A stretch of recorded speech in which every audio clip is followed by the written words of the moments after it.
How's it going, people? Welcome back to the channel. Welcome back to the Fourever Arsenal podcast. And welcome to the Champions League semi-finals. Welcome home, Lee. I'm home as well, people, as you can see. Welcome home, Turkish. And big up James and Jordan. Apologies, first and foremost, people. A lot of messages individually and in certain comment sections saying, Fourever, where is it? Where is it? But Turkish, we can't all watch highlights. We can't all watch highlights, Jordan. We can't all do it. Listen, the man them are pissed. They've been texting me, been messaging me, say, yo, where's the pod? Where's the pod? The people want the pod. I said, listen, Turkish is a good guy. Lay off him. It's cool. Just give him a break. It's fine. But they're not happy. They're not happy. I'm just saying, the people want the pod. And they're on to me. Yeah. I'm ready. I watched the game. It's here. We're here, people. We're here a bit later than usual, but obviously I was at the game, and usually when there's one of us down, then someone will fill in or will go 3-man up on the podcast. But Lee was also away, couldn't do Thursday because he got back late. I got back Friday morning. And to be honest, the one that's moaning the most was the one that couldn't do Friday. So I don't know what's going on there, but yeah. We was up for it. We was ready for it. I said, I'm happy to do it. No, can't do it. Well, me and James could have gone 2s up on Thursday. We could have, me and James. Really. What you two do behind closed doors is your own affair. I don't think that's what the community are waiting to see. I'll tell you that. No, maybe not. I noticed James ain't defended himself. I just want to say that. I've been sat at this chair for 3 days waiting to record, so I'm just glad to find out. Let's get into it, people. What a week. What a night in Madrid. What a result over 2 legs. We're here to talk about it, people, and there's the little matter of Ipswich to get in as well. But we're going to focus on Real, focus on the Champions League, focus on the competition that we're yet to ever win, but the competition that we have all chance in this season. You know, domestically, we haven't really got much. Well, we haven't got chance in anything out of the FA Cup, out of the League Cup, quite a distance away in the Premier League. So you might as well call this Fourever Arsenal Champions League podcast for the next few weeks, because that's what it's going to be, people. Hit that like button. Make sure you subscribe to individual channels as well. We'll run through that at the end. So show some love, people. Content coming out thick and fast across all 4 channels. So yeah, let's get into it. I mean, it's you go first. Yeah, you go first. I want to hear from you, Turkish. Did you go through snow on the way there? Because a couple of guys that we spoke to had done the journey, and they went over the Alps or something, and it was snowing. But did you encounter snow? No, because so what they must have done is they must have avoided the Paris motorway then, because the Paris motorway, the tolls were like 150 quid in total. But then someone told me after to go through maybe Belgium and another way. So maybe they chose another way, because I didn't go through any mountains or snow or anything like that. Oh, that's quite a journey, isn't it? It was a journey though. I enjoyed it. Road trip, 15 hours. I left Monday morning at 7 a.m. Got to Madrid Tuesday morning at 2 a.m. We was meant to stop off in Bordeaux for a night, but we felt fresh, so we thought, let's just fly straight to Madrid and wake up in Madrid on Tuesday. So we did it all in one, and crazy. Yeah, it was crazy. That is crazy. If I'm driving that long and I've got it in my head, right, we're stopping in Bordeaux, cool, we'll do that, and then you turned to me and went, should we just fly straight through? I'd have gone, are you mad? Bro. No. Yeah, why not? Even on the way back, we left Madrid at 3. No, we left Madrid at 5 p.m. I got back to London. I got back to my house at 8:30 in the morning. Wow. Including ferry. So yeah. I mean, I recommend it. I'm Paris. I'm on that. If I can get a ticket, the prices I'm being quoted crazy, and I know the allocation is less than the Madrid allocation, but I'd be on a road trip again for that. And if people, if we're in Munich, I'd be on a road trip for that one as well. I think it's better than flying because there's more to it. But yeah, I know what you mean. No, I completely get it. I'm a big fan of a road trip. That's just a long way drove, but fair play to you. And you got there, and it was all worth it, man. You didn't just see Arsenal go through; you saw Arsenal win at the Bernabeu. Yeah. That is like, they must hate us. Next time we face them, they're gonna really be on it in the next few years, whenever that may be, because the way we dealt with them, you don't see many teams in the Champions League deal with them that way over the years. We know what they're all about. We know how many they've won, but we dominated 180 minutes. 180 minutes against Real, home and away. I mean, look, you know, I'm pessimistic at the best of times, and you know, January I saw our season fading due to the transfer window in the summer. Then the rest of the season faded due to the January transfer window. But in the Champions League, it just feels like it's special. The way we're performing, the way we are. I know PSV, the expectation was to beat them, but to score 7 against them, and you consider our problems in front of goal in the league and domestically, Newcastle, both ties in the Carabao, even Man United, you could say with 10 men, we wasn't creating enough chances to then go and score 5 against. So it's 9 against PSV, 5 against Real Madrid. Crazy numbers. So I've got to start with credit to Mikel Arteta. I don't think I mentioned him on my match reaction because I was a bit, you know, henny in the system and whatnot. But I think I start with Mikel Arteta today because tactically, I mean, an amazing job. Leading up to it, I was wondering where our plan B is. We didn't ever need a plan B. We didn't ever need a plan B against Real. And that goes a long way in what Arteta's produced here. And that it also kind of, you know, frustrates me in the bigger scheme of things because I know he's a top manager. I know he's got quality. I know he can be special. So hopefully, you know, this competition is the start of, you know, seeing the special side with the trophies coming in. But let's not get ahead of ourselves. That performance, quality. I mean, where do I start? Do I start with Mourinho, who, you know, a couple of months ago I said he's filling in very much like Havertz was doing, and I'd probably go one further now and say he's doing better than our last couple strikers.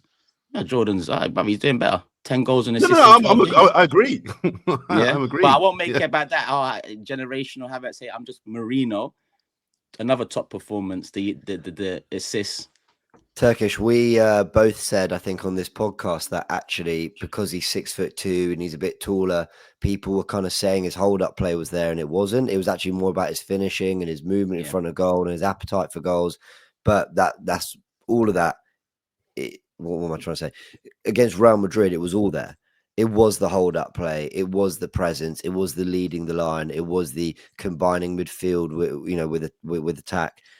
He was so good, so good, and he scored a great goal against Real Madrid. That's why I don't always like letting goals define a performance, because it was a great finish against Real Madrid in the first leg, but his all-round performance was okay. He got 2 assists. So he still got kind of the 2 numbers. He still got his GA and all that. But I thought he was infinitely better, even without the assists. I thought he was so good in the second leg. He really, really bullied them, I thought. Yeah, he was. Marino's impressed me no end. And to be honest, after the game when we was leaving as well, because we got kept in an hour and I went round the other side of the stadium to Uli, Marino was there being interviewed by the Spanish press. So I had a little word, you know, big up, well done for filling in. Not as calm as this. Like I said, henny in the system. So it's a bit more, you know, wild. But, you know, I praised him. And Mikel Marino, I love you. I was singing the song by myself. Just shouting. The journalists were looking at me like, "What the? Is this guy all right?" But yeah, you get in the mood. You get in the mood. What can you do? Yeah. But it's not just him. I could go through every player. Saka again. You know, forget the penalty. I'm not here to talk about that penalty. I think in terms of penalties, I wouldn't. You know, I'll be looking for a new penalty taker with the striker that comes in this summer, because I think over the last 2-3 years we have missed big penalties. Odegaard against Man United. This one could have cost us, but then he turns up second half, produces that finish, and we don't need to talk about that penalty. That finish was excellent, and to do it off the back of such a big miss at such a big stadium at such a big moment, it just says, you know, it says more about Saka than anything else, in my opinion. His mentality, crazy. The run, beautiful. You know, if he starts bringing that run into it, where he's going more towards, that's another part of his game, because it's not often you see that sort of run. And to be honest, with Marino, both his assists came from the 8 position. So that is actually interesting as well, because he was bought as an 8. So hopefully that kind of, you know, gives him some more confidence going into next season as well, because that will be where he kind of goes back into, whether starting or whether coming off the bench, or maybe he's doing enough to well, I'm not going to say that actually, because we've done that last season, and yeah, look what happened this season. But just don't go into next season with Marino as first choice striker, Arsenal. Please don't do that. We love what he's doing now, but don't do that. Declan Rice, again. Thomas Partey, again. MLS and Timber. I can't wait to see Timber against Kvaratskhelia and Dembele against Luis Skelly. I can't wait. We've got two top fullbacks there performing at the highest level, and one's an 18-year-old at the Bernabeu. I'm so happy for him because, again, Jane, me and you noticed him in pre-season and said he's got something about him. And look what he's produced across this season. Every single step he's had to take, he's taken it in his stride. Even bantering with the Real fans, Vamos and all of this stuff and spitting the water out. But I love that. I absolutely love that side of the game. And he's joined a unique handful of players at the club that has that. I think Ben White has that. Struggling after that, if I'm honest with you. Gabriel has a bit of that, I think. But yeah, Gabby does. Yeah, overall happy days, man. Overall happy days. I mean, I expected us to go through. I was very confident about that. But to win at the Bernabeu, what a beautiful night. Lee, you was there, man. What a beautiful night. The atmosphere, the away fans, the chanting, the singing, the vibes, even after Saka's penalty miss. There was nerves after that penalty miss, especially when Real nearly got their penalty. But the fans were just going madly. To be honest, it's been to a lot of obviously a lot of games over the years, but that is up there. You know, it had everything. It was just everything you wanted to be a special night for. It was. I'm not going to lie. I was nervous before the game. I really was. I think, if they get an early goal, this all could be disaster and everything like that. The atmosphere before the game going into the ground was something that I've never seen. The Real Madrid fans were up for it. They were really. I don't think you can explain our height and it was walking into the stadium. It was electric. They were fighting with the police because they couldn't go where they wanted to go and everything like that, and it was really tense outside the ground. It was electric. They were up for it, unbelievable. I think, oh no, this could all go wrong and all that. After 5 minutes of that game, I felt confident. The way we started, the way we played, it was brilliant. Mikel Arteta, listen, I don't care what anybody says. I ain't got a problem with it. When he first came in manager, I wasn't convinced that he should be our manager. That season when we was losing games to Burnley, Everton at home, and it was I thought he was out of his depth. My God, he's proved me wrong, because over the last couple of years, you can say, right, we're not winning things or whatever, blah, blah, blah, blah. We are competing now. I'm actually going to games like Madrid on Wednesday, and we are not just there to make up numbers. We are competing. We are looking a better side, and for the 2 legs over the whole quarterfinals, we was the team that played the best over the 2 legs. We done what we had to do. All the other teams lost one of those games. We went there and we done a job on Madrid. Now, I tell you, their fans after the game, I had a few beers with a few of them after the game, were so complimentary of our team. And the funny thing, what they're saying, do you know why Arsenal are a good side? One fella said, do you know why Arsenal are a good side? Mikel Arteta. Where's he come from? So I said, Spain. Mikel Mourinho. Where's he come from? Oh, Spain. Where does David Raya come from? Oh, Spain. See, this is why you're a good team. This is why you're a good team. Very, very good on the banner. And it was right. I looked at every player in that team, and I'm thinking, wow, how good they were. And that. The only one that I didn't think was that good was Martin Odegaard. And then I watched it back. Don't underestimate his performance. People will say he wasn't great and all that. Just look at the first goal, who dictates it, his work rate and everything like that. Not at his best to what he was last season. We know that, but he contributed in that game. I've heard people turn around and go, we were playing with 10 men. No, we weren't. We was playing with 11, and he was. I think on the ball we was playing with 10 men at times with Odegaard. Off the ball, it was 11. Yeah, because he done everything he needed to do off the ball, but on the ball, especially that first half, my God. But yeah, he did play some poor stuff. The passing to Rice for the first goal, though, was really good. When it mattered. He worked that really, really well, to be fair to him. But I agree. Anyway, but I'm glad you guys have given him credit off the ball, though, because because I think at the end of the day, it was a performance, and don't get this wrong, wrong in any shape or form. It was about the performance off the ball on Wednesday. It was but we done that, and that give us the platform to go forward and do anything. And the flirter, by the way, I hope we're going to get some praise from him today, like, because he was definitely not flirting, was he, Jordan? Like, you know, at the end of the day, he was absolutely. I'll have my say. You Outstanding on the day, outstanding on the night. They've got a new song about him, which was brilliant. He got the phone number. He delivered, and it was outstanding. I thought he was superb on the day. Listen, they were all great. I've got a theory about Miles Lewis Skelly for the next game.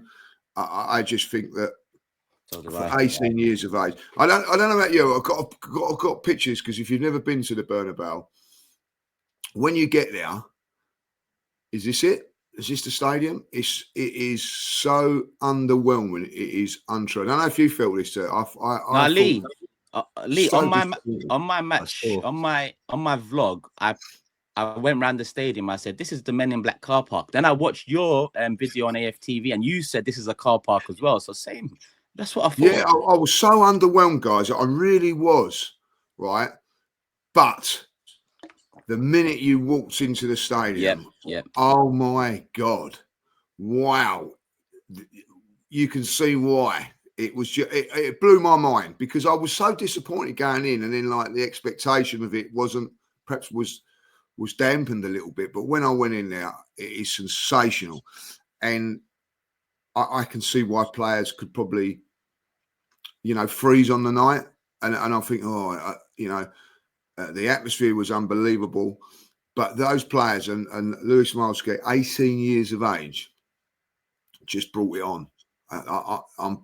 I'm born for this sort of thing. Was unbelievable, and the confidence to play in an arena like that, and all credit to all of them, but more so the ones with not so much experience were breathtaking. And I don't care what anybody says, you know what I mean? Like, I will talk about the penalties in a second, but Declan Rice, that is what you pay the money for. I don't care. And if you go back, boys, and have a look at Arsenal's record signings, not that many of them have been a success, if any, have been a real success, right?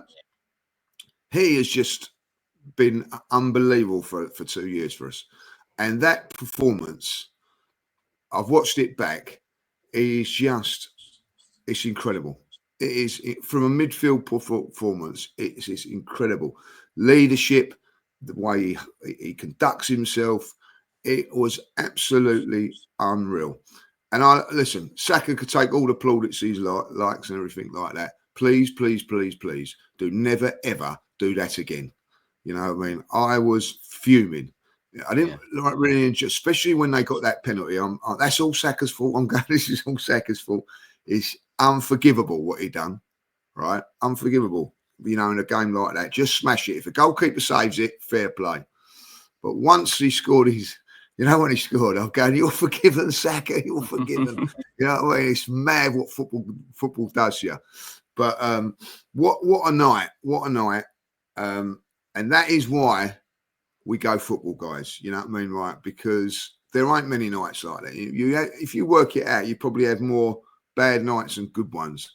And you know all this, you celebrate because it's only a quarter-final. Sod it. When you get a result like that, so boring. Enjoy it, milk it as much as you like, because it doesn't happen as often as it should. Very few clubs will experience just the moment of beating the 15-time European champions that comprehensively. Very few fan bases and clubs around the world will just experience that alone, right? So, yes, we need to... The expectation to salvage our season is to win this trophy. I get the bigger picture. But those 2 nights will be a big Arsenal memory of mine. People can say, oh, well, that shows what you've seen. I don't really care. Like, you know, I experienced it differently. No, James, don't let them say that, because I've seen us win shit, and it's still gonna be a night. Where when Henry scored at the Burn, we didn't win Champions League that year. In fact, it was one of the most painful campaigns the way it ended. The most.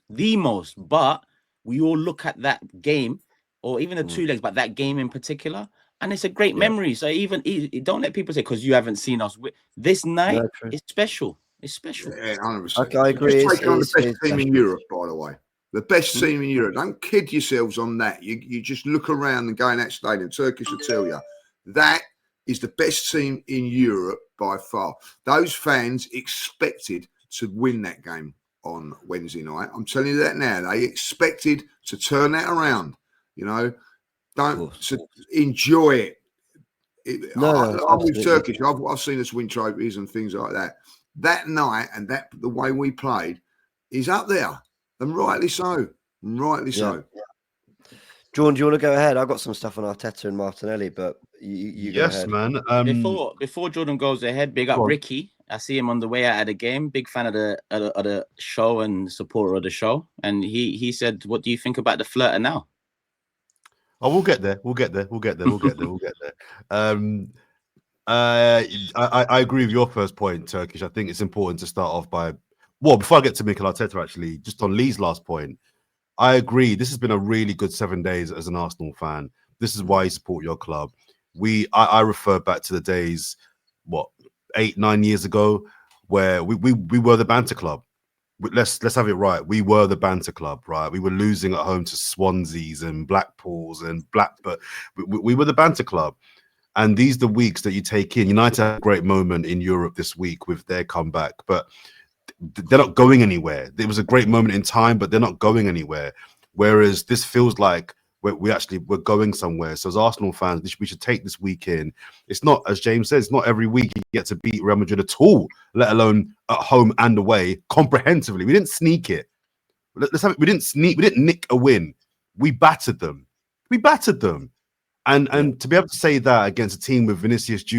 and Mbappe and Rudiger and Courtois and Bellingham, it's just been a really good week to be an Arsenal fan. So first of all, I think all Arsenal fans enjoy it, take it in, celebrate, because these moments don't come around very often. Mikel Arteta, I said on the pod before the first leg, my one request, just keep us in the tie. Just do what you got to do to navigate 2 legs. If we go out, we go out, but just keep us in the tie, right? He went beyond that. He wrapped up the tie, arguably, in the first leg. He went well beyond what He humiliated them. He did. Really and let's not. And although I think it's important to mention, guys, that this isn't prime Real Madrid, fine, but it's still Real Madrid. It's still Mbappe. It's still Vinicius Jr. It's still Don Carlo. He scored Carlo Ancelotti in 2 games. Mikel Arteta's got to take a lot of credit, and all the people that are just 2 defeats away from turning on Mikel Arteta. I've got no time for this kind of people. I don't have time for those fans. Like pick your side, right? And decide what you think about Mikel Arteta. I think he's a brilliant manager. I believe this guy can win a Champions League and or Premier League at Arsenal. I believe that. I've always believed that. So I think it's important to give him his flowers first of all. On the game itself, and Lee started off by talking about the nerves that you were experiencing going into the game. I wonder if those nerves were a result of the kind of propaganda from the media, from the Real Madrid fans, that made everybody believe we're Real Madrid, we'll turn it around. Don't worry, when it comes to Bernabeu, I wonder if the narrative around 15 times European Champions League winners versus bottle job Arsenal, who've got no history in Europe, I wonder if that actually played a bigger role in the nerves, because I did a show with Perry Groves in the week on TalkSport on Wednesday, and he made a really good point. He made the point that his eyes weren't computing with his feelings. He almost had to tell himself to be nervous, when the reality is, if you watch those games, it was calm. It was actually calm. There was nothing to be nervous about, but we told ourselves, if they get 1, it could be in trouble. We told ourselves to be nervous, when the reality is, why are we nervous? We know defensively we're good. We know we've got 2 great fullbacks. We know we've got one of the best defenders in Europe. We know we've got a brilliant goalkeeper, brilliant defensive. We know we've got a good team and a 3-0 lead. So I'm not having a go at you, Lee. I'm just saying. No, I get it. Do you know what I mean? Why are we nervous? I would have been more nervous if they was quiet. I looked at all of that stuff and thought, these men are joke, man. Tomorrow 9 p.m. Vinny put tomorrow night. Jude, remontada is the word. Shut up, man. Like, so when I saw that stuff, I thought they're playing on this whole comeback thing. This ain't Real. If they was quiet, I would have been like, shit, these men are, they might have been cooking. They're too loud. They were and too if I can loud. actually jump in, I know you're in full swing, John, but because that was one of the big moments I really wanted to talk about was Arteta and Arsenal over the years have been considered quite an emotional club. Like people saying that we can't always really handle the big occasion quite right. And maybe we've swung too much one way or another. Like I remember at Tottenham with Rob Holding at centre-back, we went to press them and chase them all over the pitch. Stupid. Some people say we went to the Etihad, 0-0 draw that I was particularly happy about. People said we were too defensive in that. When you look at everything from the way Arsenal managed the game on the pitch and off the pitch, you know, we often go, oh, look at what the proper clubs are doing. Look at what the big clubs are doing. I think Arsenal on and off the pitch schooled Real Madrid tactically on the ball. I think mentality-wise throughout the game, but off the pitch as well. We were just so calm going into the first leg, did our job, and then at full time, the celebrations at full time, the 3-0 were pretty muted by Arsenal standards. Going into the second game, we didn't hear anything. Then suddenly Arsenal just post the night before, we're here to write our own history, something like that. That was kind of it. And Arsenal did their talking on the pitch. And throughout the 90 minutes, I saw Jude Bellingham getting rattled. You know, Vinicius and Valverde going into Saka when he missed the pen. What was that all about? Asensio going down at any given opportunity. They were completely, and they were all over the place. Mentally, tactically, technically, they were a complete mess. They couldn't handle it. And Arsenal, you'd think Arsenal had been on that stage 15 times before, you know, going on to win it. But I got to be honest.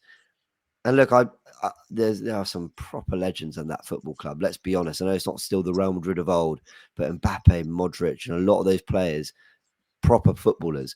But I just thought over the 180, Arsenal, I thought handled the occasion better, but B, the players that we want to put forward as our world-class players, I think stood up every one of their counterparts in those positions. Saliba, Rudiger, Rice, Bellingham, Saka, Vinny. I think in almost every area, you know, Marino and Mbappe. Believe it or not, it yes. Sounds fucked, but over 100 like I know Marino done better than their whole attack, not just Mbappe. Yeah, of course he did. I know. The only area they arguably they were superior, ironically, was goalkeepers. They went out, but their goalkeeper Rice still did his thing. He did. Yeah. But if it wasn't for Courtois, that first leg's 5-6-0. Mm-hmm. Do you know what I mean? So no, I think you're right. And just to kind of go through a few players, and I'll hand back to you, James. I know you didn't want to kind of go Turkish on the Saka penalty miss, but just briefly for me, what I thought, I was with Lee when he missed the penalty. I was raging. I was absolutely fuming. But after the game, and then when he scored the goal, same like Lee, I was like, yeah, it's fine. You're my guy. It's cool. But after the game, he did an interview with CBS with Richards, Carragher, and Henry. And they asked him about the penalty, and he said, look, if I score it, I'm a genius. If I miss it, everybody's angry. And what that said to me was he intentionally went to the Bernabeu that night, wants to make a statement. I think he went there thinking to himself, I'm going to show all you guys I'm on the same level as all of these guys you've got here at Madrid. I think it was intentional for him to make a statement. And if he scores a Panenka at the Bernabeu under that kind of pressure, I think he thinks that everyone then looks at him even higher than they already do. And remember the press conference they did before the game where the journalist asked him, do you see yourself on the same level as Mbappe and Vinicius Jr.? And he took a bit of offense to that in a way. Yeah, I think he went there planning to do something like a Panenka. It didn't work out, but I found that interesting. But I agree, when he missed it, I was fuming. Declan Rice, it felt to me like this was his arrival. This was on the European stage. This Declan Rice, we all know how good he is in the league. This felt to me like his coming out party in Europe. I'm one of the best midfielders in Europe. Forget the Premier League. The amount of grass he covers, and he just dominates players. He doesn't stop running. He's an absolute machine. He, over the two legs, best player of all the players involved. Final couple of points. I'm really glad, we'll get to the flirt in a second. I'm really glad that we won the game, not just went through, because we deserved to win the game. We deserved to win that match. And it wasn't enough just to go through 1-1. We deserved to win that match. I'm really glad we won the game, even though my score, I had a whole speech ready to go for 1-1, correct prediction. James, I'm on your case. And then of all the people to mess up my bloody scoreline predictions, of all the people to mess up my predictions, that wanker steps up and scores a Torres at the bloody new camp. Half minute, breaks away, fuming. But it's cool. On the flirter, brilliant. Absolutely brilliant. He was so good. Saka, I thought, was the better of the two, but that's the flirter I want to see. There was no flirting. He got the number, he took her home, did all kinds of positions. He married her a year later. They got a house together, 4 kids, and Griselda. everything. The flirter no longer flirted. He converted. Yeah, So say his name then. So say his name. It's one game. We got PSG. We got PSG coming It's up. 3 games, but okay. Yeah, let's calm down. But he was absolutely brilliant. I agree with Lee. This was a game about off the ball. Off the ball, there might not be a better attacking player in the Arsenal squad. Off the ball, his diligence, his discipline, his work rate, his helping out of Lewis Skelly he was brilliant. And that final goal, I'm really glad that he got it because he deserved it. He deserved that goal. He was so good. So big up the converter for his contribution. And final point, the referee, because that VAR is the bravest VAR I have ever seen in football since VAR has been introduced. Right? I find it interesting that all the 50-50s went Arsenal's way, which I thought going into the game, it was the opposite. I was saying on the pod last time, don't give them any excuse to win a cheap penalty or a cheap red card, because anyone that goes down, it'll go their way. But you guys were there at the game. I don't know what you guys thought, but I thought all the 50-50s went our way, which was really interesting. But, so be it. But well done to the boys. PSG, we'll see you in France. Jordan, that is why the Premier League is finished. In my eyes, is finished, because if that was the Premier League, they would have give that goal. Oh, there's not enough. There's a slight bit of contact and all that. No, in that game yesterday, they said it's a dive, and it was a dive, and it was the right decision. But in the Premier League, they would have give that, and that's where it's wrong. That's where it's wrong. Yeah. I have to say, I've looked at the penalty a few times. I've seen that sort of penalty decision let go a lot of times by in Europe and in Champions League games. So yes, it's a penalty, but I can see why they wouldn't give it, and I can see why they would give it. But that decision, when he first done it, we was high up. It's never a penalty. You could see what he done. He couldn't get the ball, so he dived. What was great about it was the referees, whoever they were in VAR, realised and knew what they were talking about and knew what was going on. Lee, I was actually more impressed with the other penalty decision. I was more impressed with the one they gave us, because it was a good minute. It was good 90 seconds later, and no one appealed for it. We didn't know Turkish, did we? We didn't. Do you know what? We was thinking it could be something down. Yeah, I thought it was against us.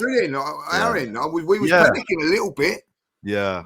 I was impressed, because that was long after it happened, and they could have easily just moved on. Because I don't think even Marino appealed for the penalty. No, he didn't. You know what I mean? So yeah, big up the VAR, because they stepped up. They showed them up. On Martinelli, people, he deserved that goal and that moment at the Bernabeu for me, not just because of his performance in that game and how much he sort of fought in 2 legs. You guys know, because you've been on every podcast this year with me, except for when I've been in Australia and you've all slagged me off. I've been long defending Gabriel Martinelli, because even though he hasn't had a good season, and the last month has been very good, but even though he hasn't had a good season, I keep saying, look at the work this guy puts in. And I think a lot of people are like, James, shut up. Like, so who cares? He's running a lot. But I don't. That's not the way I view the game.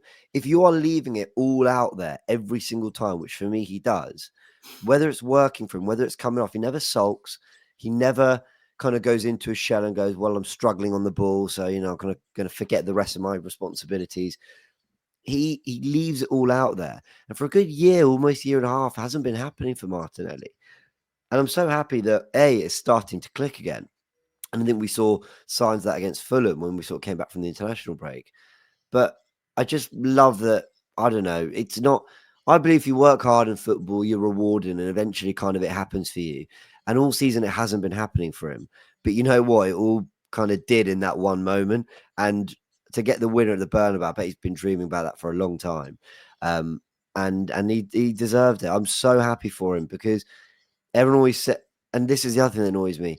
Yeah, well, working hard is a requirement. It's a given. You know, every player should. Don't tell me that every footballer runs like Gabriel Martinelli does on that football pitch. They don't.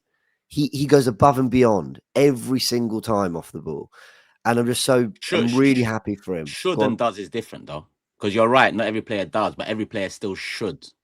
Absolutely true. Yeah, but you then are there's right. a reason why they don't all. Yeah, like it's not. Yeah, I mean, you know, and I think there was a kind of a bit of a lesson in we keep saying that we need extra quality, and I absolutely stand by that. Look what this team can do if you can get that 9, maybe that, you know, other number 10 or another left wing or whatever. We know we need to have quality in the summer, but it was a lesson in just hard work. And Arsenal, yeah, we were better than Madrid on the ball, don't get me wrong, but look at the way kind of the Arsenal players fought compared to the Madrid players throughout the 180 minutes. What were you going to say, John? You're on mute. Fantastic. You're on mute again, mate. Yeah, that's brilliant. But he's on mute and he's not listening at the same time. Yeah, we're fantastic, right? You know, shut up, mate. Shut up. Bloke, a professional. Can I ask that question? You know what it is? I've got the only professional here as well. He's the only. I've got some noise in the background, so I mute myself so that we can hear James properly. But I forgot anyway. What I was asking was, is Martinelli in that same bracket with Saka and Saliba of 2 years left on the contract? Or has he got 3 years? I think he is. Saka, Saliba. Saka, Saliba, and Gabriel got 2 years left. I think Marte does too, you know. Oh, maybe. Yeah. Okay. So he's in that Martinelli was 2028, but I'll check now. Okay. Sorry, I just wondered because just wondered if there's a time where it's re-sign or sell, because you don't want to go into 18 months, then you're into a year, and then you lose it for free. Do you know what I mean? So option. It's 2 years with an option for a third. That's why I put that separate with Gabriel. Okay. I don't think it's a debate. He's got to stay. I think I don't really know where all this noise has come from about get rid of him and all that. Like, you know, and there was a few people like that. He is a team player, and I don't care what anybody says. It's not always about individual players, because it is. You've got to have those individual players, but you've also got to have players that do the work. I think Deschamps was riddled for it, like being the water carriers. Remember that night, like, you know. But you have to have them in your team. If you do not have them sort of players in your team, you will not be successful. And he sacrifices, I think, some of his stats for the team, and we've always said that, and that game on Wednesday, he had to do a lot of work for the team, a lot of defensive stuff, but it was ironic that when he went over to the right hand side, that's where he gets his goal, where he's a little bit more, I don't know, it could be like a little bit more lesser sort of work to do on the right hand side, the way the team's set up and whatever. It's a fantastic run. It's a fantastic pass. And I'm with everybody. I said 5 minutes before that game, we've got to win here because this performance is fantastic. But to draw here, I think we deserve to win. And that's why I went mad at the end. But have a look back at the goal. It's a fantastic run. And then, like, at pace to do that and then to finish it as the way he did. That's up there. That is up there with top goals. You know what I mean? If you're not a talent, you don't score that goal. You've got to be right up there. So he has the ability. We've always said that. I think that we are right to say that sometimes it hasn't happened. But we've all played football. Sometimes you can do this exactly the same stuff and it all comes off for you and you're playing really well.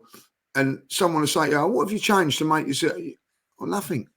Done nothing. It's just I'm preparing exactly the same as I was the season before and whatever. It just happens for you. Sometimes it clicks, Lee. Sometimes it clicks, and I think that it's not clicked for him. But as you said, James, and you've quite right that he could shy away from things, and not. He's never done that.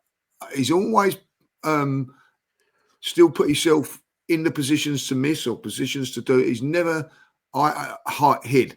And that is the thing that I admire him about, like, you know. And also the other thing is, you know, I can only rate it when I've played and all that. You've got every single time, even if he's playing well, the ball comes up, it's him, not Saka and all that. That must get to you a little bit. You know what I mean? Saka. Well, I'm doing this and doing that. He has never, ever moaned about it, thrown his toys off and he's been taken off. There's been times when he's been taken off that we've all turned around and said, a little bit harsh, he's been taken off. Just goes around high-fiving everybody, sits down and all that. And I think his attitude is incredible. And I think that sometimes that needs to be praised, not just about your footballing ability. Because I can tell you this now. Do you know the big difference between Arsenal and Madrid? Is that Arsenal have got a team, they've got a thing about them. They haven't got, they're fractured. You can tell that on the pitch that there's teammates that are not probably happy with each other and whatever. We are all together as one. And that team bonding situation, that's obviously done with the manager and everything else and all that, like. But that is fantastic. And he is probably one big part of that. And I'll tell you what, you can tell that with all the players when they're enjoying it when he had his moment. And if anybody, I'm glad that he's got his moment. I wanted Martin Odegaard to score desperately. He needs a moment now. That second goal also, if you look at it again, it exposes two things. One, how broken they were in terms of spiritually. They were broken. Like, they knew we've been embarrassed here. But also the level of fitness. Because look at how he runs. Like, you know them when you're playing a computer game and you're doing the power up, and the guy, there's one guy here, the defender's here, and the guy just burns past him like at a mad, weird speed. The latter part of that game, even Saka was tracking back a proper deep right back, but still getting forward. The level of fitness we showed in the latter part of that game, and that goal for me exposed. Martinelli's quick, we know he's rapid, but I don't know if he should have got in front of him and that far in front of him. I don't know if he came off the bench. The guy came off the bench. He was up against. Was he a sub? Yeah. Oh, there you go. So that's desire, but it's also fitness. We look so much. We could have played extra time, and I think still looked really, really good. We wasn't like limping to the final whistle. We looked like, let's go. Let's go. And I think he epitomized that in that last part there, because I was talking to myself, he ain't gonna get that. Oh, he's got it. Oh, he's ahead. Oh, wow, finish. It was really impressive how we finished so strong. They were broken. And I agree with Lee again. They look like just a group of individuals that were just like, what are we doing here? What's going on? We've fallen apart. We've fallen apart, man. More players to credit. People said he was very good in the first leg. I thought he was even better in the second leg. Jakub Kiwior. Oh, well done. My word. He just completely dominated him and Saliba. And actually, weirdly, Saliba was sublime, but obviously makes the error on the goal. Yeah. And then he had another kind of shakish moment where he gave the ball away a little bit needlessly. I think it might have even been before Madrid's goal. But I thought there's kind of only two little errors. But Jakub Kiwior, man, I thought he was so in control. And not just sitting in a low block. He stepped up often, was winning the ball high up the pitch, and showing that if we did have them pinned in, he was a part of keeping them pinned in, winning the ball back and getting us going again. Passing is really, really good. And well done to him. And all apologies from me. I didn't want him playing these games. I didn't. And by the way, that's not because I don't like Kiwior. We've done a lot of content. You've got an agenda. You've got an agenda. Yeah. You don't like him. You're against him. Just be honest, James. Just be honest. Look, I know you're trying to move the attention away from Martinelli. I understand. It's okay. Not all of us are generational haters, but I've got a bit of love for my players. No, I was caught in this in between of like, I've actually genuinely, I'm not just saying this. I've always liked Kiwior a bit more than most. I think he's a decent player, but I didn't want him playing these games. I didn't. I just thought it's Mbappe. Like, get me the players I trust. Get Ben White on that pitch. I don't know. Do something. And I was so unbelievably wrong with Marino too as well. But we've talked on him. But Kiwior was just brilliant. Like, he really stood up to it. And he also had some good lines in the build up to the game. He said, asked whether he was nervous about the first leg. He said, no, not really. I've played against Mbappe before, against France. He was just kind of like, he was a part of this kind of mentality and attitude that Arsenal exuded throughout the 2 legs. That was top tier. And he really, he just stood up to it like he belonged, and he did. Well done to him, man. That's not easy. Yeah, you're not really called upon all season from Mikel unless Gabriel's out. You're not really trusted, and it's just suddenly like, boom, can you do it against Real Madrid, please? That is not easy for anyone. Fair play to him. I'm really, really proud. I've always been happy with him as backup for Gab, and like as a 4th choice centre back, we've come a long way. Yeah. He ain't no Rob Holding. That's what I said in my match reaction. So yes, he's stepping in. Yes, there was doubts, and I think the doubts. If you didn't have any doubts, then I think that's a bit weird, because when you look at the mobility of the front 3, front 4 for Real, and you look at Kivio's main kind of weaknesses, I think it falls in line with what they possess. But you're right to call him out. In all honesty, I'd like him to continue here, right? Because I feel like he's a decent enough backup for Gabriel. And like I said, when everyone's fit, he's probably 4th choice-ish, because Calafiori can also play there. But these performances, like last season, I think, again, me and you, James, last season, from January to March, April, till really, I think, when he faced Bayern and Sane, he was immaculate as left back. He was doing a job until Sane kind of exposed maybe a bit of his weaknesses, dropping in, spinning off. I think same weaknesses Calafiori possesses, and we've already seen that in this first season. But if you ask me, keep him or not keep him, because I think we have to do not so much, but we have to bring in so much in terms of quality, and that quality comes with a price tag. I'd be more than happy to keep Kivio. Equally, though, if he's not happy with the situation, which I can understand, these performances up his value. So either way, long may it continue till the rest of the end of the season. Totally. Do you know, there's a little bit of reality yesterday. I went to Sheffield United versus Cardiff yesterday. Do you know who the 2 central defenders were for Cardiff and Sheffield United yesterday? Well, I know Rob Holding must have been one of them. Sheffield Rob United. Holding was one, and Callum Chambers was the other. No way. Wow. And where was Jenkinson? And I'm looking at that, and I'm thinking, they were 2 like big players for us in not that long ago. And then they wasn't big players for us, but I get easy. Whoa. They were playing big minutes. A lot of defensive unit. You know what I mean? Rob Holding played in the FA Cup final, done fantastically well. I'm not knocking these guys, by the way. I'm just saying that these are 2 guys. We are a little bit. They were never good enough. Fuck that. They was never good enough.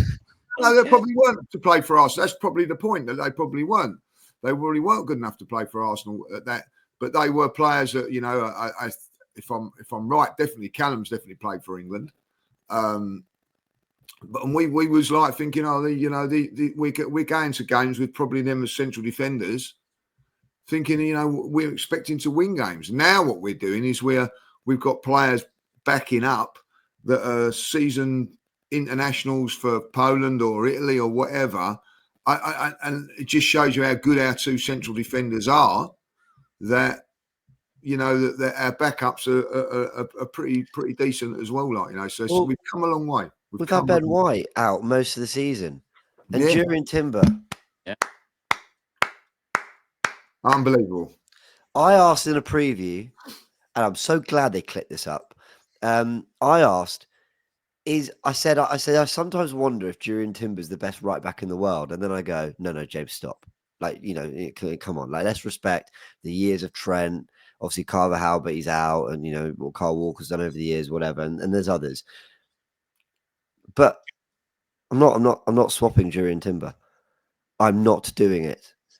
There's no deal you could bring to me with any right back on the table. That doesn't mean I think he's necessarily the best. This is me also talking about my love for the player and appreciation for the player. I'm not doing it. He's just no. I'm with you. I was going to bring that. I was going to say, it's funny you bring that, because I was going to say usually we talk of Saka, Rice, Saliba when we're talking world class or on the verge of world class. Timber, it's a year, so I'm going to say let's let the season pan out. But James is right. I mean, if you look at the right backs across the board, yes, football is in a bit of a weird space across the board, but I can't name 2 right backs better than him. And even one of them that I might say, okay, Trent, defensively, he's so far off him. So it depends Well, what you want. The best right back, on the the best ball, in the he's world is sensational. Hakimi. Hakimi's the best right back in the Oh, world. yeah, Hakimi, yeah. I'm having no one but Ben White. Right, beginning of the season, Ben White. That's it. Like, I'm not having it. I love Ben White. Absolutely been brilliant for Arsenal. But if you said to me now, we've got a fully fit Ben White or Timber, we've got who playing right back. I'm playing Timber, and that's the compliment you can give him. Like, how can you? I have your favourite player. He's in my favourite all-time Arsenal at right back. I love him. But at this moment in time, I wouldn't swap Ben White for no one this time last season. You know, he was outstanding for Arsenal in the last couple of seasons at right back. But Julian Timber has just gone on. And, well, I can't speak. To come back from that injury as well, I've got to say, it's incredible. Have you seen anybody come back from an injury like that? And players, I haven't. No. I've seen players struggle maybe for a year, 2 years afterwards. To do what he's done this season is just absolutely incredible. It's definitely a chat, Lee, for the summer in terms of who starts next season, because I think I'm with you guys in that I think Timber's got the shirt, but I don't think we should dismiss what Ben White brings and the 2 years 100%. that he did for Arsenal. Let's not forget Ben White was arguably it was a debate whether he was the best right back in the country for a couple of years. So I mean, and look, these are good problems to have, right? This, what's the saying? My £50 note is too big for my wallet. So these are good. These are champagne problems to have. But it's a combo for summer. No, it's a good one. It's a good one. I've never heard of that. Yeah. You can have that one. It's a free one. Thank you, children. It's definitely a chat for the summer, and another chat again for the summer, not for now. Is anybody else getting slightly concerned about Calafiore? I've been concerned. What are you trying to hurt me like that for? We're enjoying it, man. I'm no, we'll come back to that. I want to say it's not for now. It's not for now, but I'm just. No, he'd be all right. I want to say more on Ben White.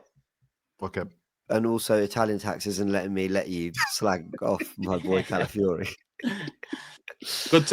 Yeah, injury wise, I'm worried about Cala, to be honest. But I think Kivior's a lesson in let's not write players off too quickly, quite frankly. But anyway, Ben White's best performance for me this season, and obviously he's been out for a lot of this season, was at centre back against Liverpool. That ball over the top to Saka for the first goal. As I've just said everything I've said about Julian Timber, I still think Ben White as an attacking outlet is actually better than Timber, whether it be on the overlap or finding a particular pass over the top or in behind or whatever it might be. So he's just got great problems there. But Mikel, and we've been giving him so much praise in this pod because he absolutely deserves it. Next season, I think that next evolution is have a squad that you are really happy to rotate. If we're playing 15th in the league at home next season, I want him to be able to go, yeah, we'll go Saliba Kivior today. Actually, we'll go White and Gabriel today. And then, whenever you can start on the right, Saka will play you midweek. Or, I don't know, let's say we sign Nico Williams. We're going to go, wouldn't this be nice? We're going to Waneri, Gyökeres, Williams. And then actually, the Champions League, Saka, Martinelli, Gyökeres. I don't know, and centre-back, we're going to, we'll mix it up. And Timber, you're going to start this game. And Calafiore, then you're going to come in for that game. That is squad depth. That's what I want to see next season. Just a real willingness to rotate. And usually, look, the biggest and best players don't want to be rotated in and out. I get that. But just every now and again, I think you can just give these guys some extra minutes and you can mix up a little bit. And I think Ben White could play plenty of games at centre-back for us and Saliba could get a rest because when does he ever get one? So this is just a wonderful problem. I mean, questions around recruitment and squad depth or whatever. But that defence has been a masterclass in rebuilding from goalkeeper to defence. And I know the goalkeeper situation spent a lot of money. It's been messy at times, but to ultimately end up with Raya and the back four options we have, masterclass. I think we have the best, not the best back four, well, maybe the best back four, but the best back four options, the best back four squad, defensive squad options, however you want to phrase it, in the world. I think we have the best in the world. Yeah. I agree with that. Best back four in the world. The best squad, defensive squad. Defensive, unit. Yeah, I include Rice, Partey, Jorginho. I think you're right. Yeah, I think you're right. I think I think Arteta deserves credit for that as well, because when he brought in Calafiori and all these defenders, people are like, oh, why are you buying these defenders? Every team that's successful has a foundation as a basis of keeping clean sheets and being able to defend. You could go any ground in the world. You might not have the best strikers or best attackers, but if you've got a defense that can at least keep you in games and options, apart from Zinchenko and Tierney, I'd be happy to keep our current crop of defenders for next season. I don't think we need to buy anybody for next season. I think we're covered at right back. I think we're covered at left back. And we've got 4/5 centre back options. And then you put in front of that, your Rice and maybe Zubimendi. Defensive options there, I think are solid for sure. I agree, but the problem is, and now don't want to be negative on the pod, by not being as proactive in previous windows, we are now in a position where, unfortunately, players like Tierney is gone. Zinni will probably go. Kivior, weirdly playing this well, he's even more likely to go. And then you do have to add someone. Links with Joel Hato and stuff. Like I was factoring Kivior stays. No, I hear you, but I think if Kivior stays, I think you're good for defensive options, and you can just focus solely. But I take your point. Yeah, I'd like to see that. I agree. Do you know what I mean? I just think also as well, just a thought that came to mind. Sorry, I know you're going to move forward, Turkish. Is I wonder if those sorts of wins at the Bernabeu make people like Saliba and Saka think to themselves, I will sign this summer. Because, I mean, some would say, look, they want to see if we win the Champions League first. And if we win the Champions League, you'd think they're going to definitely sign, right? But those sort of nights, I just hope and assume help make them think, I'm at the right club. And again, I did a show on Wednesday, and another good point was made by Rory Talks Football, when he said, if you're Saka, what are the options? You can't go to Madrid because they've got two wingers there. You can't go Barca because they got two tasty wingers there as well. Another Premier League club? No. Bayern Munich? Probably not. No. There's not that many clubs that people like Saka can actually go to. I'm not worried about Saka, but Saka starts for Real. Yeah. Saka's one of the best players in the world. There, I said it. Gets into any team. Saka starts for Real. Like over Mbappe. Sorry, over Jr. Rodrigo. Isn't? Oh, sorry. Yeah, you're right. Yeah. For sure. Real Madrid, but you know what? Just make it fit with him, like, you know what I mean, like they would Saliba, like, but forget about it. You ain't having them. Yeah. Well, what you mentioned is a good point as well, because this season was in danger, and I think it's the same for fans and the players you mentioned, and maybe every one of the players. This season was in danger of fizzling out in a way where like, look, we finished second, having led for 200+ days. We could understand it, even though we were not happy with it. The way we let it go, we failed to take an opportunity. The next season, game week 38, didn't do it again. Essentially failed, but we left the season with still belief that this is going somewhere. Now, before the Madrid games, this season was in danger of fizzling out in a way that could affect players, not just us talking negatively or pessimistically. Whereas now, these two wins in the Champions League semi-final now, regardless of what happens moving forward, those two legs against Real should give a lot of these players the belief again, because it's given us some belief that we can actually do it this season, and that, look, we've not come full circle, because with Arteta, I've given him credit when I believe he's deserved credit, hell of praise over the years, and I've been critical when I think that it's been time to be critical. But I think those two performances, games, and at that stage, I feel like it's given some life at the end of the season that bleeds into next season, because what a performance. Do you get what I'm saying? Like last season was game week 38. Like, he's got to go on and do it against Paris now, though, Turkish. I know what you're saying. Yeah. I think it's massive, and it is just give us all a boost. But he has got to go now, Arteta, and because there will be the critics go, oh, we've got to go, no good beating Real Madrid and then not doing it. We have got to see the job through now and get to the final. Listen, whatever happens in the final is the final. Anything can happen in the final, as we know. But I think now, I think it's 5 times we've played Paris and not lost to them. We've got to go and get the job done in a big, big game. This is now the biggest game for Arsenal for a very, very long while. There's been question marks over the last couple of years. Can you get us over the line in the top? You have now opportunity to get us over the line in the semi-final. He has got to start to take those opportunities. Got to do it. And there is pressure on that. But that's what you are at Arsenal, and that's what he's got to do. Do I think that he can? Yes, I bloody do think that he can, and I hope that he does, obviously for obvious reasons. But I think for the whole bigger picture of Arsenal Football Club going forward for the next 2 or 3 years, we have to get past PSG, because the questions will still be there going into next season and whatever. Then, that, well, when it matters, we don't get over the line. He has to produce this now in the semi-final. The words "got to" are interesting, because I think fundamentally it's been okay. For it to be a successful season, we have to win the Champions League for me. I don't think we can go, yay, or second, but semi-finalists. But no, I think for it to be a successful season, we've got to win it. That's where the "got to" comes in for me. What I think Arteta has done, and look, a capitulation against PSG would obviously maybe change this. But I think what he's done is reignite some of that belief in him and this squad that I had in the previous 2 years, that this season was starting to wane. It was starting to just dissipate a little bit. Were we coming? Was it going a bit stale? Was I starting to think that maybe, it's been a great project, great journey, but can we quite get over the line?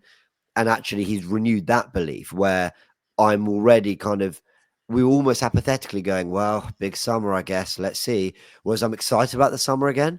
I know I'm excited about the rest of this Champions League campaign, but I'm like, Berta, what have you got for me? What have you got for Mikel? Now give him this.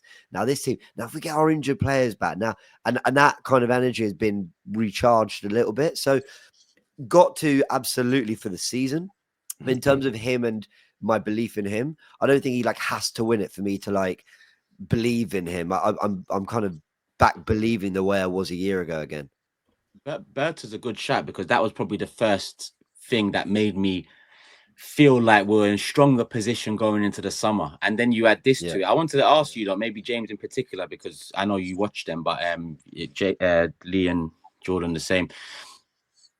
When Arteta's asked about, remember when I said he was asked about the sporting director and he said it's that other people are dealing with it. Then you hear Berta's come in and it was kind of a decision made by others, but obviously they confided in Arteta along the way. Just yesterday, they was asked about Partey's contract. He was asked about Partey's contract, and again, he said, "I'm going to leave that to Berta and the team to." I don't know, because I'm not someone who watches press conferences year in, year out. Did he used to say this with Edu all the time as well, or has this come in with Berta? This kind of he's going to deal with that shit because I'm dealing with this. I'll be so honest. I don't know. There have definitely been lines where he's like, I trust in the recruitment team, or we're working hard behind the scenes. But then I think our mind's slightly skewed by the constant reporting, because an Ornstein or Romano will say Arteta key to deal. Arteta picked up the phone. You got to a point where Eddie wasn't really giving much credit. Now the PR spin is well, not PR spin, sorry, but now the reporting is Arsenal and Berta really admire Dean Huijsen. They're kind of putting them together now. And look, I'm a big believer in. There's such a fine balance. I have no idea how it works behind the scenes, or what that balance even looks like. But Arteta shouldn't be doing all of it. And I don't know what that looks like, but he just shouldn't be doing all of it. He should be able to go, you're the transfer guy. This is the image that I want of my team next season. Go and deliver. And these are the players I think can do it. Find the best concoction, the best blend of deals or whatever to get me basically this come the start of 25-26. And maybe it'll be a case of, Mikel, they want to hear from you, or Mikel, we want your opinion, this guy or that guy.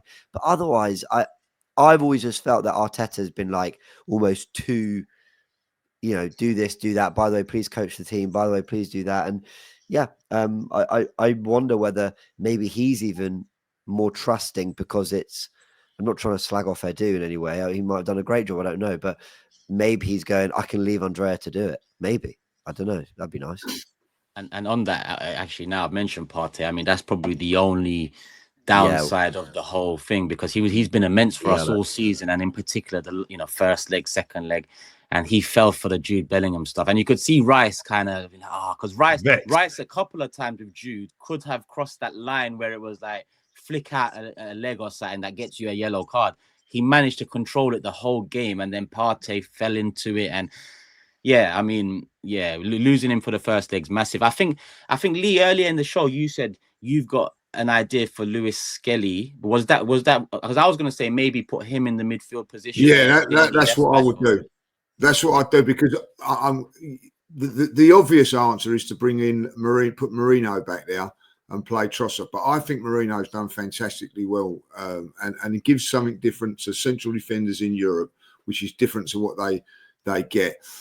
Obviously, like Rice has got to go back in there. I'm saying this, saying that Jorginho is going to be out. Like, you know, if Jorginho's fit, then Jorginho comes in. But if he's out for the season, isn't he? I don't think he will be fit. I think like a broken rib is a bad injury. Yeah. So he said 2 weeks away, isn't it? Yeah. No, if he's broken his ribs, that's a month minimum. Who said he's broken his ribs? Where's that? And the game's 2 weeks away, so I don't think if he's not fit. Listen, there's things. Guys, where does it say he's broken his rib? Or he's cracked his rib, like, you know what I mean? Usually when you have that injury, when you do that sort of thing, out of breath, it's cracked at least. Yeah. And listen, I've had it before, and the way you can't move afterwards, you had to be helped off the pitch and all that. Like, it's probably like a cracked rib or something like that. Like that, very, very. Time scale of healing is natural. It's not like you can, but you may listen. He might have an injection or whatever. We don't know, like. But I'm surmising that he's not going to be fit. If he is fit, Jorginho comes in. I've got not a problem with that. But if not, I'm thinking like I don't really want to put Marino back in there, so I would go Declan Rice back into the Thomas Partey role, and the energy and what I would play. Miles Lewis Skelly in there, like, you know, I think he can do that job. But this is the decision now that you know, Mikel's got most things right. It's the one decision he's got to make. I think that we could play Tierney at left back, Calafiori at left back. Even Timber could go over to the left back position. Ben White. I don't think it's critical, but I do think that midfield battle is critical, and the way it is. And I'm sorry, and. Marino's been fantastic for us, and don't get me wrong, I'm not criticising him. I think that we're going to have legs and energy in there. What Declan Rice does, you know what I mean? And I look at it and I think there's not many people can do what Declan can do. But I think that Miles Lewis Skelly can do that with the energy and drive past people. So that's what I would definitely be thinking about it anyway. That's all I'll say. Like, you know what I mean? I don't know if I would, Lee. I don't know if I would. Because by taking Lewis Skelly out of left back and putting him in field, you're kind of creating two issues to solve one. Yeah, and I'm just concerned that he's doing so well at left back. I would be tempted to leave that alone. And then you're right actually about legs in midfield, because PSG, one of the things they've got legs for days, and they're very technically good. This, and I never thought I'd say this, I might be tempted to bring in Zinchenko in the middle and play him in the middle. He's done it for Ukraine. It's one game. It's one game. Do you know what I mean? I'd be a bit nervous about taking Lewis Skelly away from left back, where he's been so dominant. And I might look to just go with Zinchenko instead. So that's two of us now with two different opinions. So come on, you two, what are you going to go? Like, I'll just bring Marino back and go Trossard up front. If Jorginho cannot play, I'll just go Rice, Marino, Odegaard. I disagree with Jordan. I don't think they do have legs for days. I think they're technically immense, PSG.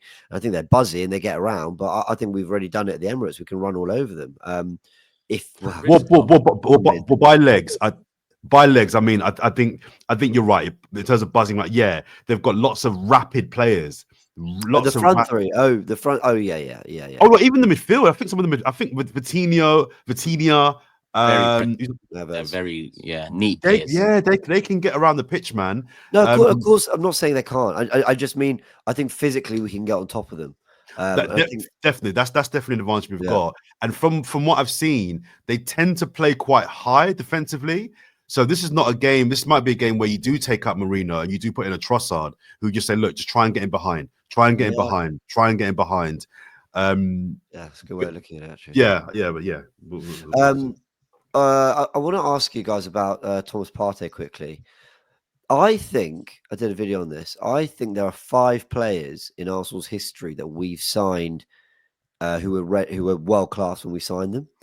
I think those 5 are, and correct me if there's ones before that I've missed, but Mesut Ozil, Alexis Sanchez, Pierre-Emerick Aubameyang, Thomas Partey, I think and Declan Rice. So my question is, do you guys think Thomas Partey is world class? There's a good debate in the comment section of my video.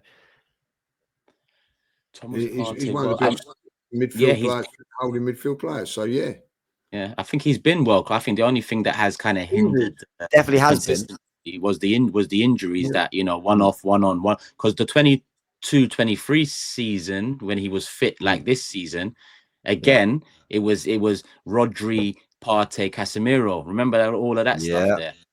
So this season he's been immense. Like he has been elite. I'd stop shy of saying world class.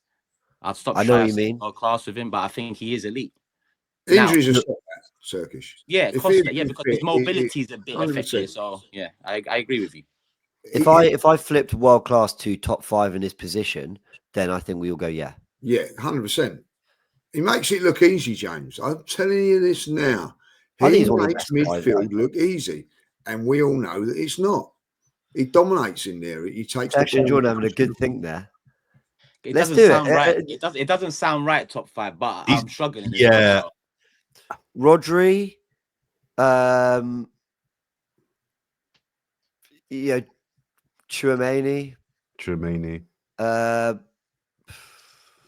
Who play? Vitinha or Neves. Probably Vitinha. 2 years ago, we were saying that Partey's better than Declan Rice in that position when Declan Rice was playing it. I know. Yeah, regardless. So are we calling him a 6 or an 8? A 6. Partey. We'll call him a 6, right? So yeah. I love Thomas Partey. He's my favourite player at Arsenal, bar Saka. He's not world class. Just by virtue of he doesn't play enough games. He doesn't play enough games. He has been this season. This season he's been immense, but of the last 3 seasons, he's probably missed 50%. Look, do you know a lot of people's definition of world class is very different. It's actually a very boring conversation and debate, to be honest. What's world class, what's not. I guess I just ask it because when looking through our players, there are 3 or 4 that I think are, and I would debate anyone over it. But there's with Partey, because we signed him, and I was thinking we're signing a world class midfielder here. I was like, this is ready-made, ready to go. Yeah. I actually think we've largely seen those levels, only we've had injuries. He's been in and out. Then he missed a whole year. So I was just wondering where you guys stood with it. We've never called for Partey to be dropped.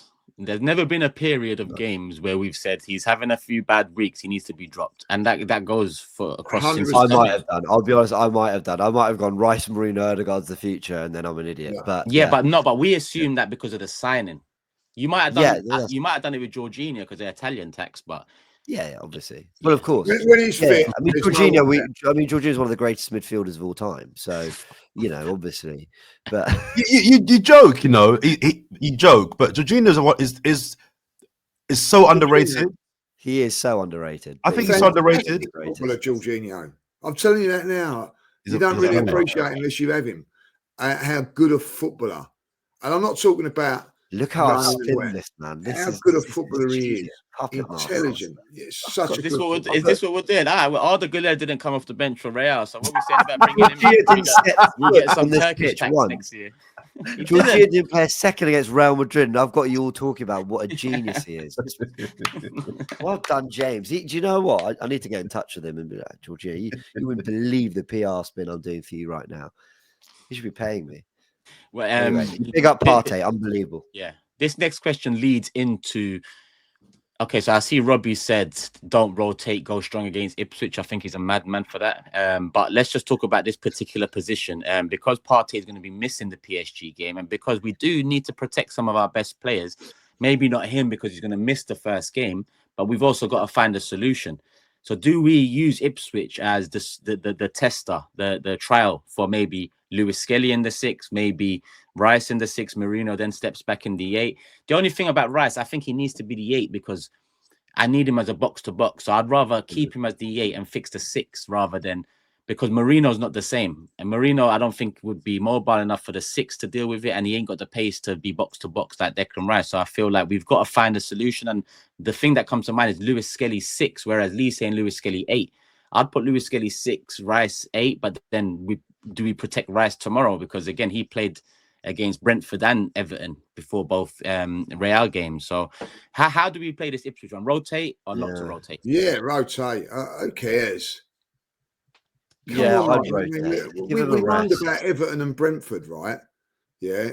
Are we moaning? Are we thinking about them games now? No, because we've done the business. It's all about Paris for me now. It's all about in 2 weeks' time. If Declan's feeling a little bit like rest them, like, you know what I mean? Like, yeah.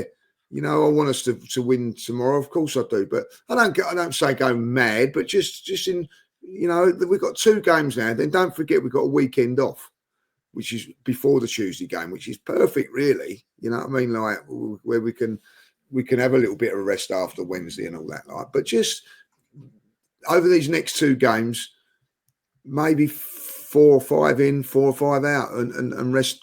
So you've rotated 8 players.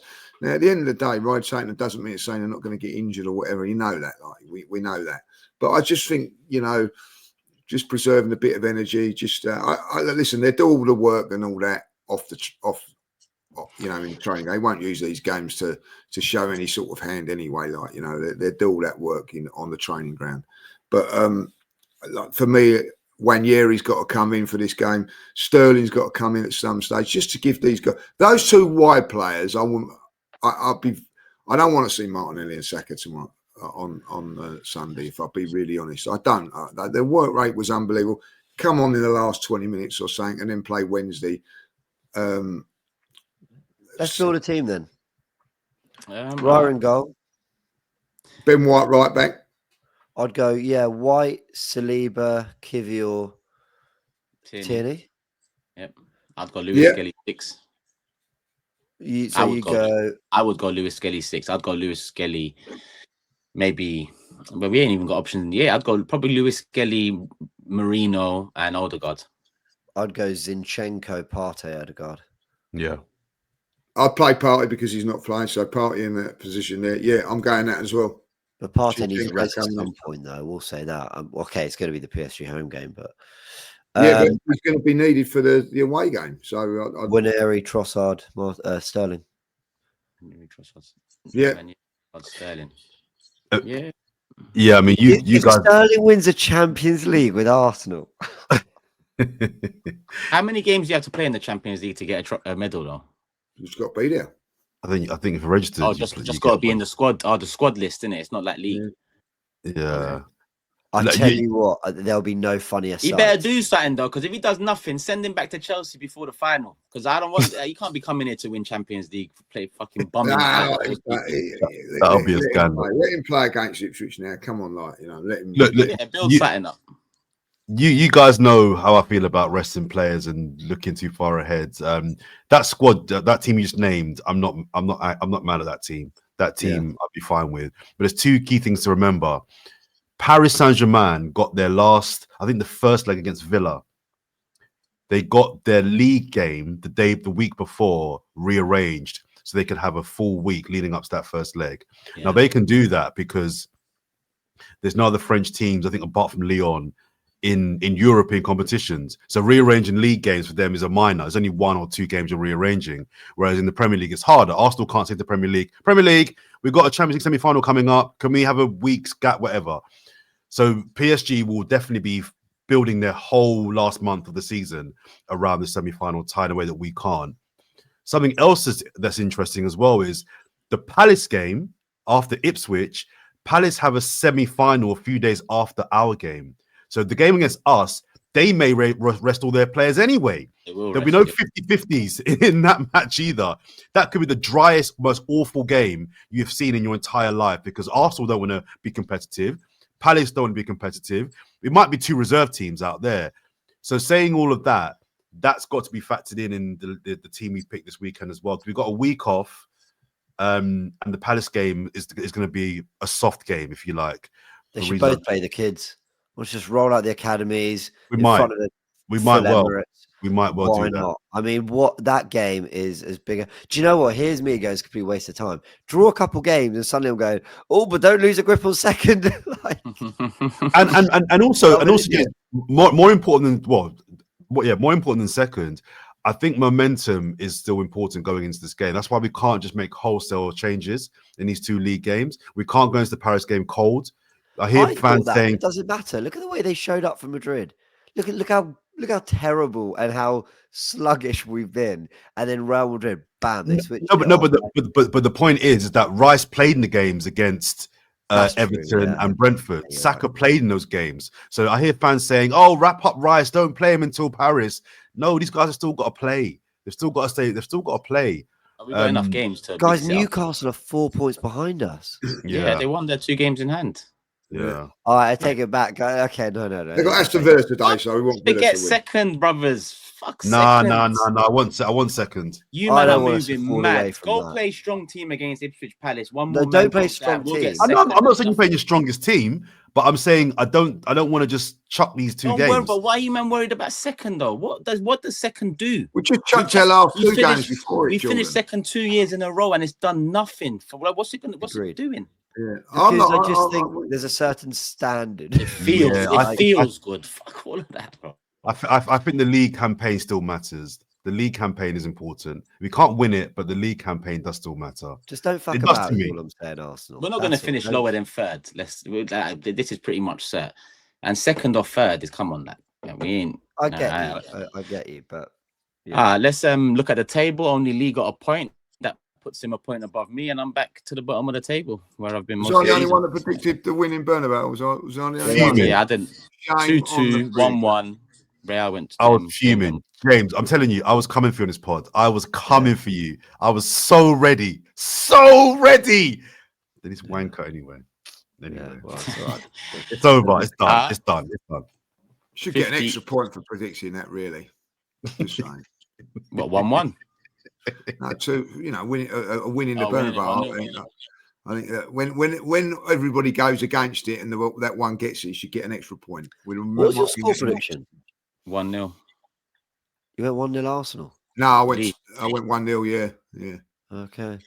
Well, I've just checked the terms and conditions, Lee, and unfortunately, that doesn't usually fall into the terms. I'm going to try and write that in next season. Go on, James. Ipswich away. Yeah, I actually think we will win. But I'll go 2-1 Arsenal. 2-1 Jordan. Stop hiding behind the table as well. Imagine we all did that. Ali, join us. No, because it looks like. You can tell we won this week, right? You can tell we won. Go on, Jordan. Looks like you're whispering secrets behind the prediction table. Jordan. Oh shit! Yeah, sorry. 3-0. 3-0. Come on. 3-0. 2-1. 3-0. Lee. 2-0. 2-1. 3-0. 2-0. 3-1. That's what I'm gonna go for. 3-1. We've all gone for something different. We've all gone for wins. Should be a win. We'll find out. We will. Yeah, it's away for fuck's sake. Can I change my score? No. To what though? Like, I don't get it. To 1-1. Go on then. I'll allow it. Lee, do you allow that? Oh, that's what he wants, to me. Like, Hey, but to be honest, if James is in a title race with him, so it's really yeah. No, so we're just bystanders, really. Like, yeah. We're going for third. Go on. If they want to do that, they can do it. So you're far away. Just have. Do you know what? If you want to send your score prediction 70 minutes into the game, that's fine. Go for it. It's all good. That is a man of confidence. James, Lee and Turkish are the Man United and Tottenham of the Fourever Arsenal table. Oh. Can I ask you something? If I bring this back up, yeah. What do you see here, fella? Yeah, can you do that? Can Tottenham do that? I don't think so. Fair point. I don't think so. Fair point. Back in my box. So James has allowed Jordan to take the 1-1. Might as well take the 2-0 as well, to be honest. Yeah, you got no hope. But yeah, let's wrap up the show with comments of the day. You know it's going to end 2-0 now. Jordan's going to go nuts. Go on, comments. Yeah, who wants to go comments first? of the day? Well, I just want to say, So the big up to the boys from Belgium at Madrid. Thanks. They know who they are. Can't believe that I went to Sheffield United yesterday and people coming up and going that they love the Forever Arsenal pod. Like, very, very, very appreciated. That you've done that, guys. You know who you are. So thanks for that. Like, never any names. Never know. We all know who you are. But can you believe that Sheffield United people coming up and asking? That is mad. Where is the Forever Arsenal pod? And thanks for all the photos, guys. You know who you are. Big shout out to Sheffield United who paused the game so I could get some pictures. Unbelievable, with the fans. Big up to them. I tell you what, quite. The point of thing is a couple of guys from that game, like Sheffield United, and they're obviously like invested in Sheffield United and whatever, like. But they were coming up and asking me what it was like at the Bernabeu. It's amazing, isn't it? Like, that you think about that other fans, are asking us what it's like to be in that position. So big up to Sheffield United fans yesterday, like and the ones that like the Forever Arsenal. Big up. How was the flight, Lee? Was it all smooth? Plenty fantastic, of good. Yeah. But I've got my comment is actually the pilot sort of delayed takeoff just to chat to you a little bit. No. One of them said he said like as we was flying in, he says, "Where is the Forever Arsenal podcast?" But I've not got a comment from our comments this week. I've actually got a comment from the Invincible comments this week, and this is it. I'm here because Forever Arsenal podcast is taking forever. Where what I mean?